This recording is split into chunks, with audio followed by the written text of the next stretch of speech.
Hi guys, and welcome back to the channel. So today we're going to be taking a look at the Alfa, or could be IFA, because on the box it said IFA LSX5. Now this looks like the one I did previously, however this one's a little bit different.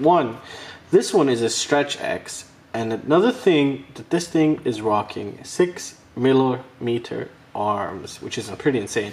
It's pretty stiff and rigid, I can tell you that right now. It's way more rigid and stiff, and there's only one screw, basically, kind of two screws basically holding the arms in place, and it's not even put that screw in. So overall that's pretty nice. However, for me, I'm not a fan of stretch X. Some of you might be. It just feels weird. I can't explain it. For me, it just feels very weird.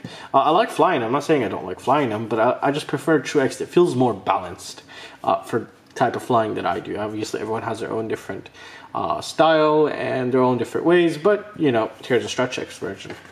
So overall this one's pretty nice. Another little feature that I accidentally figured out by mistake was I installed these backwards like this. So this one would be here and that one would be here. This will keep this concave right there on the inside part, and if you take this little, what is it, carbon fiber plate, and it'll start fitting micro cameras.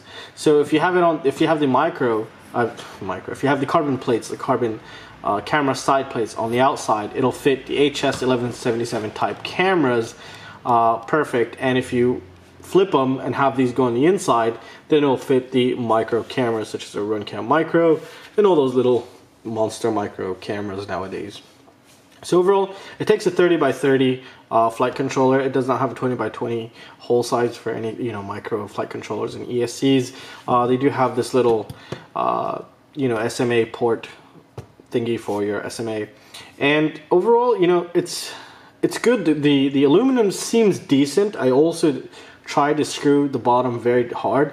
I didn't feel it stripped, but then again, at these little tiny screws here it did. So maybe they're just not tapered in correctly in there. The threads aren't in there just perfectly. So that's something to take note of. So when you get this, really try not to tighten these down too much, because the inner part will start stripping of the aluminum here. So just take that into consideration. Overall, I mean, it's gonna take a beating. I can tell you that. This thing should be able to take an absolute beating, without a doubt. So let's just get its weight, because that's very important. Fits below 115 grams. That's very good. So let's just take a look here.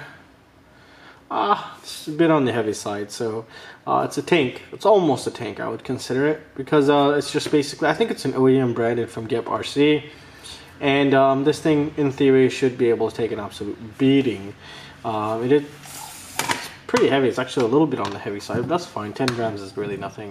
So overall, if you wanted a tank, here you go. You can get a little stretch X tank for a very good price. And they're very nice. I think they come in two colors, silver and purple. I don't know why I keep getting purple. I think I ordered this one as silver, but I'm not going to complain now. But anyways, overall, seems like a good one. I can't say much. If it flies like the Gep RC, then it's awesome.